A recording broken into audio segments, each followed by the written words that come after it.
Thank you. Kindly resume your seats, please.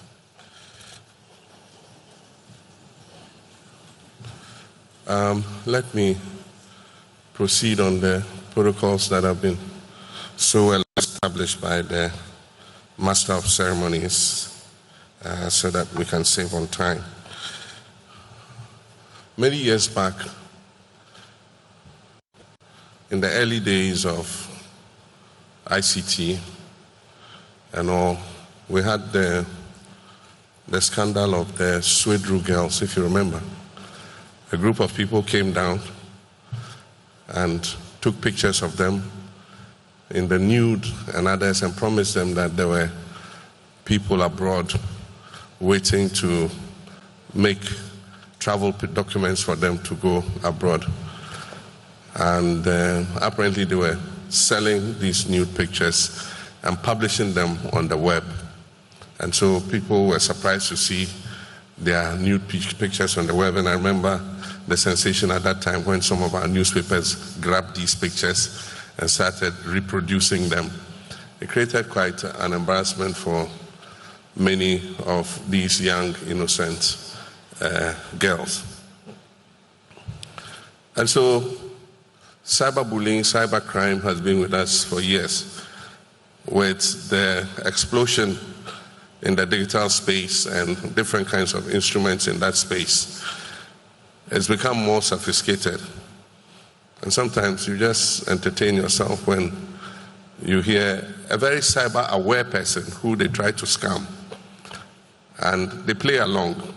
And the conversation is normally very interesting. Me free MTN. I mean, MTN will call you in tree. First thing. If they manage some good English, please, we are calling you from MTN. And your number has been blocked, so we want to unblock it for you. Your Mumbo pin has been unblocked. Then they start leading you. And some of these, I respect those of our citizens. They say, oh, is that so? He says, yeah, so I'm going to send you a code. When I send you a code, repeat it to me so that I can unblock your Momo pin.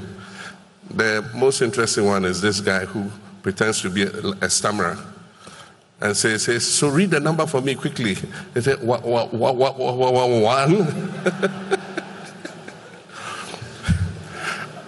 I wish that all our citizens will be that aware that your bank won't call you, your telecom provider won't call you and ask for your personal details. And so this is a very important month and a program. Some are romance scams, and recently we've been collaborating with our international partners.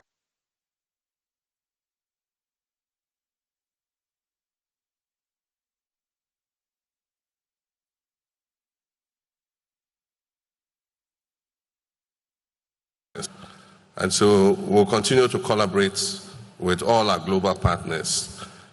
Anybody involved in romance scams, whether you are a foreigner or you are a Ghanaian citizen, we will hand you over to be tried and punished accordingly.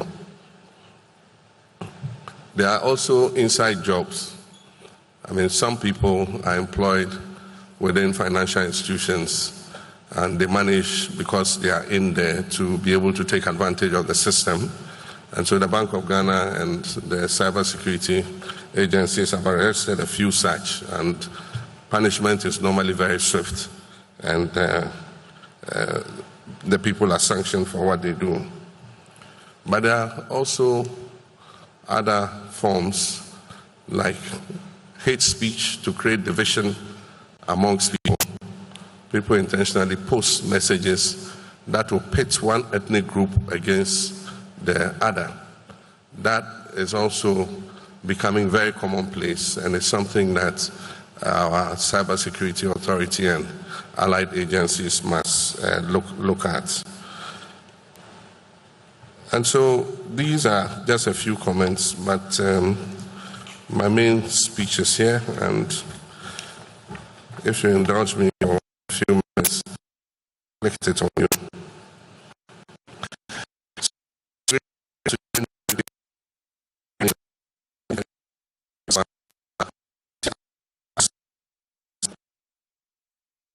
in building a safe, informed, and accountable digital space. This occasion is not merely ceremonial, it is for reflection on Ghana's position in the digital age, and more critically, on the direction that we must take. The decisions we make now will decide whether technology becomes a means of empowerment and growth or a source of vulnerability and division. As President, I'm deeply aware of the opportunities that digitalization offers. I'm equally conscious of the threats it presents to our national security, our economy, and even our democracy. It is therefore appropriate that we utilize this month to revitalize our national resolve, strengthen partnerships, and renew our commitment to building a cyber-secure Ghana. Ladies and gentlemen, across the world, digitalization is transforming economies, governments, and societies. In Ghana, we observe its impact in how our farmers access weather information on their phones, how our students engage in online learning, how businesses reach their markets far beyond their traditional borders, and how government services are delivered with greater speed and transparency. Digitalization is not just an abstract idea, it is real. It influences how we live and work. It opens new opportunities for innovation, efficiency, and inclusion. But as with all revolutions, there are risks. The same technologies that empower us can also be exploited to disrupt economies, to manipulate information, steal people's identities, or even compromise critical national infrastructure. More than ever before. They are invisible until it's too late, and they evolve every day. Recent studies highlight the seriousness of this issue. The International Monetary Fund's April 2024 Global Financial Stability Report revealed that over the past 2 decades, 20% of all reported cyber incidents worldwide have targeted the financial sector, resulting in direct losses exceeding $12 billion. Since 2020 alone, cyber-related losses are estimated to be over $2.5 billion. These are staggering figures. They reflect not just lost money, but lost trust, lost jobs, and in some cases, lost lives. Ghana is not immune. We too have encountered cyber fraud cases, phishing attacks, identity theft, and other digital crimes that harm individuals and businesses alike. As we expand digital public services and mobile money usage, we must reinforce the systems that safeguard them. And this is why, under the Reset Ghana agenda, my administration has prioritized digital transformation as a key part of our national development policy. And cybersecurity is at the core of that transformation. When I took office in January this year, I promised the Ghanaian people that we'll develop a modern, inclusive, and secure digital economy. That promise continues to guide my work today. Let me emphasize 4 flagship initiatives already in progress. The first is a 1 million coders program. I launched this program in April of this year. The initiative aims to train 1 million young Ghanaians in digital skills, including coding, software engineering, data analytics, and cybersecurity.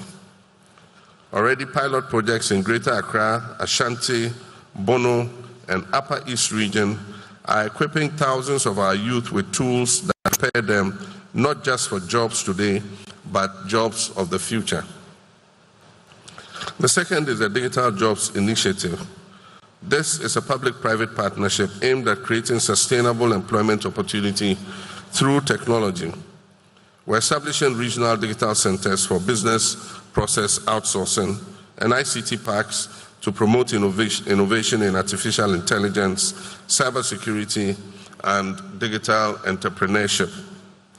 A key project under this initiative is the redevelopment of the Dawa ICT Park into a global center of excellence. The third is the FinTech Growth Fund. We've set aside $50 million to support indigenous startups and foster a vibrant digital finance ecosystem. We want Ghanaian innovators to develop solutions for Ghanaian challenges and also expand them across Africa. The fourth is the 24-hour economy. Beyond being a job creation strategy, this initiative is also about digital resilience.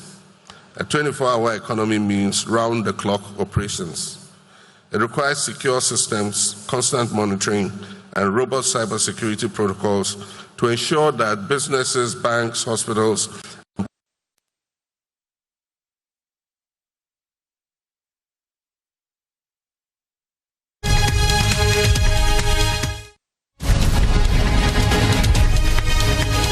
that is why, in accordance with the Cybersecurity Act 2020, Act 1038, I'll today inaugurate the Joint Cybersecurity Committee, the JCC.